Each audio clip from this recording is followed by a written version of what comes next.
SCORCH is one of the largest and fastest growing off-road meetup groups in Southern California.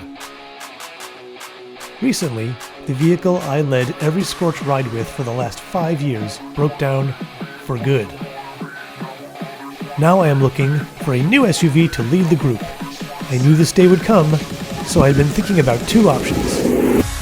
One option was the 5th generation Toyota 4Runner, which debuted in the 2010 model year and had proven a versatile and capable fan favorite. The other option I was looking at is probably a surprise to nobody. The Jeep Wrangler JL is the reigning champ of go-anywhere ruggedness and a fixture on the trails across Southern California. But now, a third option had come over the horizon, one that promised to deliver some of the best things about the Jeep and the Toyota. The new Ford Bronco, a sought-after sensation that's getting rave reviews. 3 great choices, so how do I decide?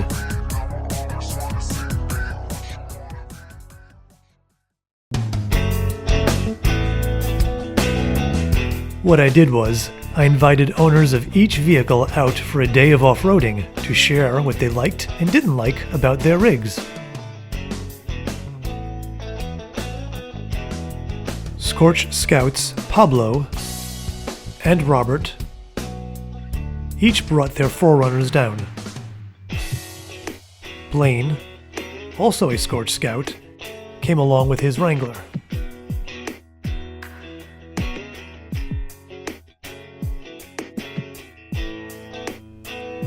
Finding a Bronco proved to be a little bit more difficult. Despite having been out for 6 months, new Broncos were essentially non-existent in the wild.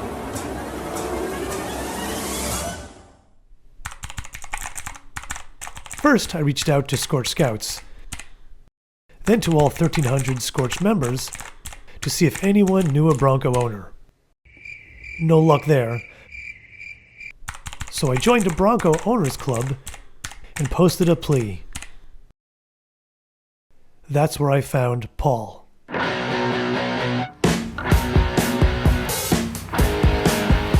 My name is Paul Holland. My off-roading history, I would say, is limited. I've been in Southern California for about 11 years. I have lived grew up in Texas, and then moved out to New Jersey. Was out in Jersey for about 10 years. My wife's first vehicle was a Bronco, actually Bronco 2. And when these came available, we said, all right, let's put an order in for that. So with the drivers lined up, we set out for a day crossing Dove Springs off-road area, riding up into the Southern Sierras, and coming down Jawbone Canyon.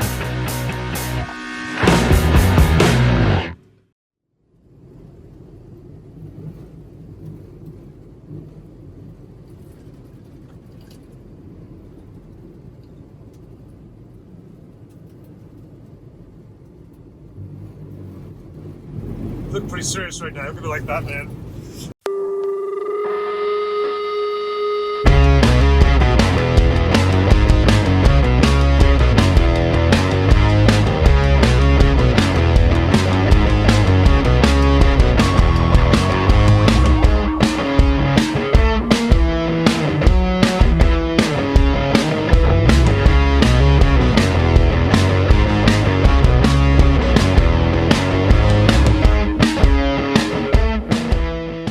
What do you love about this car? Pretty much love everything. Yeah? Yeah, it has a nice setup for camping and taking the family and going on road trips. It performs pretty good off-road, never let me down. Tell me about the car. 2018 Toyota 4Runner with TRD off-road premium package with KDSS. What's the KDSS again? It's I think it's called something like kinetic dynamic system something. It has a lot more gizmos and it has a lot more off-roading options. Now it's got a bunch of different modes. Do you use them? So there are two situations. One, I'm driving by myself or with the family. I use them more than needed just to prevent getting stuck, and also to practice and play with them. And when I'm going with you or people, I try to underuse them to really have the driving making up for the terrain. How long have you been off-roading? 6 years now. Okay. And what got you into off-roading? Trying to get to more remote places, sometimes just hitting the trail for the fun of it. And what don't you like about this vehicle? What's the one thing, if you could slap an engineer in the face, what would you be saying when you're hitting him? You know, one thing that kills me is the seat belts. When you're going off at an angle or up a hill, it really straps you down to the seat. And if you are trying to push forward to see the terrain and see what's coming up, you have to undo the belt altogether because it's impossible to move. So your issue is that it keeps you safe when you're going downhill really fast. You could say that. Okay.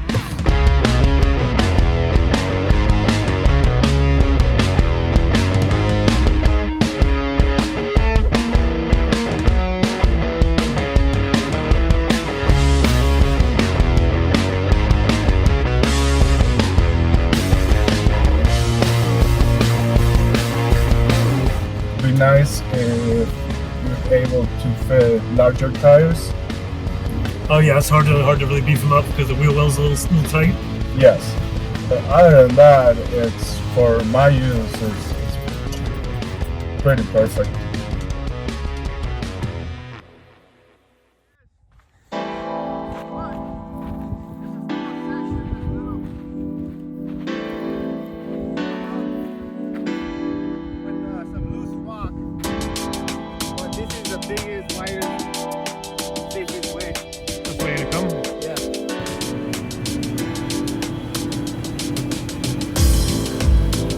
There are two things I have learned about Robert during our many SCORCH rides and scouts together.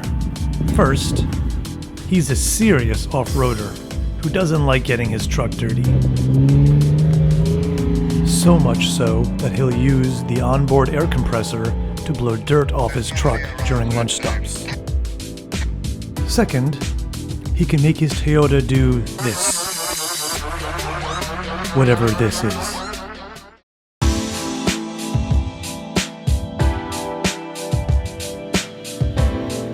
He loves his 4Runner and is very clear why. I've gone cross country on it, and it's a smooth ride, no issues. It's not noisy compared to Jeeps, Rubicons out there. So for me, I prefer something quiet. If I will be traveling long distances, basically that's the reason why I got the 4Runner.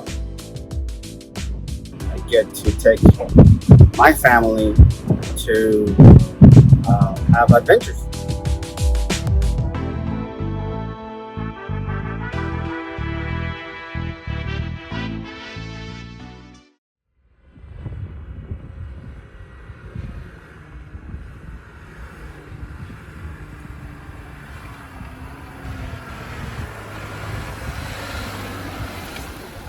Would you like a ride, young man? Are you Uber?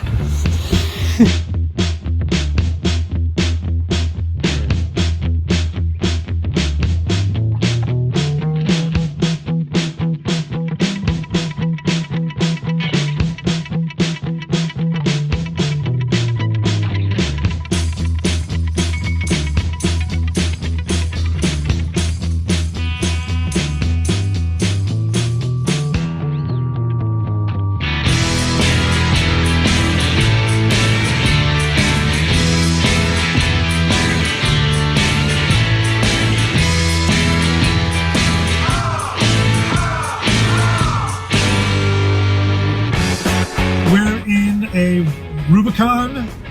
What year is this? JL. It's a JL. What year is this? It's 2018. It's a 2018. How many miles you got on this thing so far? 42,586. So this started out just as a basic, Rubicon, and I just added underneath skid plates, and then I have obviously rock sliders to protect the rockers.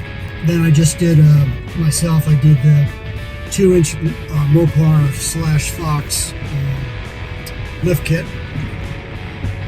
Blaine is known within. He's one of the lead scouts over in SCORCH, and specifically he's our official tail gunner. Every run that we do, he's the guy who's playing sweep in the back, making sure that everybody doesn't get dropped behind, and which means he has to deal with the dust the most. Gets the most dust. The good thing about being up front where I am is I have 0 dust, and then he gets all the rest in the back. The conversation about Bronco versus Jeep always ends up coming down to the independent front suspension and drivability on the road. Now, how long you've been driving? What's your vehicle before this? Was that a Jeep also? Yeah, so this is my 4th Jeep. So how is it on the road? This Jeep? Very, very smooth. A few times coming up to meet you guys up here on 395, I had to bump it up to about 80, 85 miles an hour to pass trucks. And, it just goes straight and smooth. So you don't find the 35s to be all that undrivable for your on-road work? Oh no, not at all. Now, talk to me about capacity, because this is one area where the Wrangler does come up short compared to the 4Runner and the Bronco. How has that been for you? Well, I camp in this vehicle and I sleep in it. So all I do is fold the back seats down, and I have a 3-inch thick foam pad. It's like queen size, and I just stick it back there, and that's what I sleep on. How tall are you? I'm 5'10". 5'10". When you travel with your family and you load luggage back there, how's the capacity for your non-camping stuff, just for your regular road tripping? Just road tripping. My wife and I drove it back to Colorado to visit our son, and the luggage that we had fit back there with no problems. And we had, not just luggage. My wife packs a ton of luggage everywhere, because all the outfits have to match. She's gonna see this, Oh yeah. Sorry, honey. If you were gonna make a case for me as a lead rig for the off-roading group, why a Wrangler? Well, I think the Jeep name is synonymous with off-roading, and I think in terms of reliability, I think the current models are a lot more reliable, dependable, and delivers enough torque for what I'm doing. I think you also have a huge support in the aftermarket for Jeeps. I just recently finished the Rubicon in August with a group, and I think, in my opinion, the Rubicon's the toughest trail I've ever been on, just because it's obstacle after obstacle after obstacle. You never get to rest. And this thing did fine. Am I making a good case? Well, I would steer you towards the Jeep.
let's talk about what it took to get this vehicle.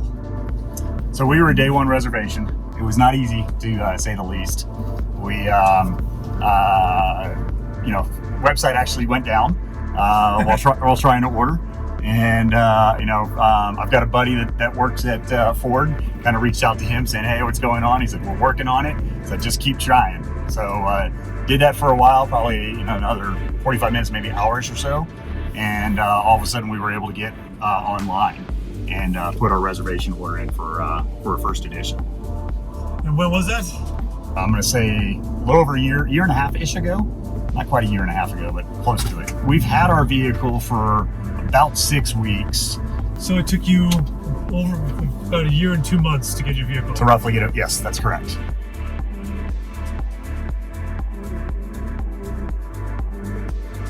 What did you drive before this? So I've got a 2017 Super Duty is what I have. And there's from a quality of driving aspect, night and day. Truck it drives like a truck. This does not. My sister has the Jeep, and so I've driven that before, done that for rental cars as well. And this, with the front end independent, I hate saying it, drives like a dream. It drives very, very comfortable. It's also surprisingly quiet. I thought it'd be a little bit louder in here. It's not bad. Yeah, it's definitely not bad. So you've had it for 6 weeks, and you've already been to Moab. Correct. And now you're doing this, so you're definitely, this is not going to be a mall crawler for you. No, this is not a mall crawler. This is a change of lifestyle for you. It is. So our whole family loves camping. And, with that, it's like, all right, where can we go that's off the beaten path? What are you looking forward to do most now that you've got this? I'd say the rock crawling aspect, trying to just see what my experience and what I can do from a capability side. Going off-road camping, getting off the beaten path, just getting away from everything and being able to set up camp and really enjoy nature like what's around us right now. And we're some gorgeous country. Yeah. I had no idea it was out here. I've driven on that road, the 14, on a regular basis, and didn't know it was like it back here. So you're liking this? It's gorgeous, yes. Yeah. Loving it. How's your fuel economy? Fuel economy is, remember I'm coming from a big truck, so fuel economy has actually been better than I was expecting it to be. It's, I'd say closer to 16, 17, around there, but I don't have a light foot. Now this is a 10-speed automatic. How's the shifting on this thing? Well, shifting's phenomenal. You don't really, on everyday driving, if you're, call it mall crawling, you don't call it appreciate quite as much. It's just, it changes gears, it goes where you need to. But when you start to go off-road and it leverages those lower gears, it makes it real easy. Make the case for SCORCH to look at a Bronco. The case for you to look at a Bronco. It will surprise you in many different directions. It drives very well. It's very comfortable on-road and off-road. It's much more capable than you realize. So I did not grow up off-roading. I did more in the mudding standpoint. So I know what, this vehicle has so much built into it. The vehicle makes off-roading seem easy. And I think it'll allow a lot more people that aren't comfortable off-road to off-road.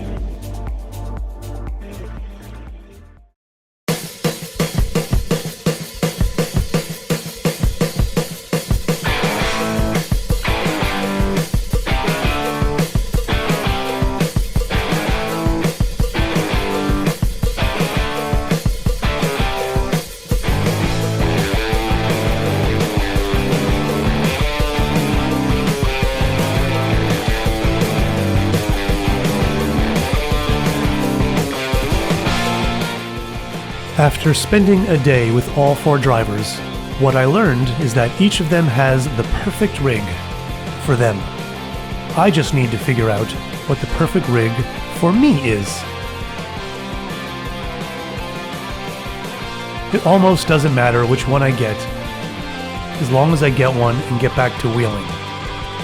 I've got some thinking to do and a decision to make soon. Hit that follow and subscribe button to get a heads up on our next video, where we reveal the next SCORCH lead vehicle. Thanks for watching. See you out there.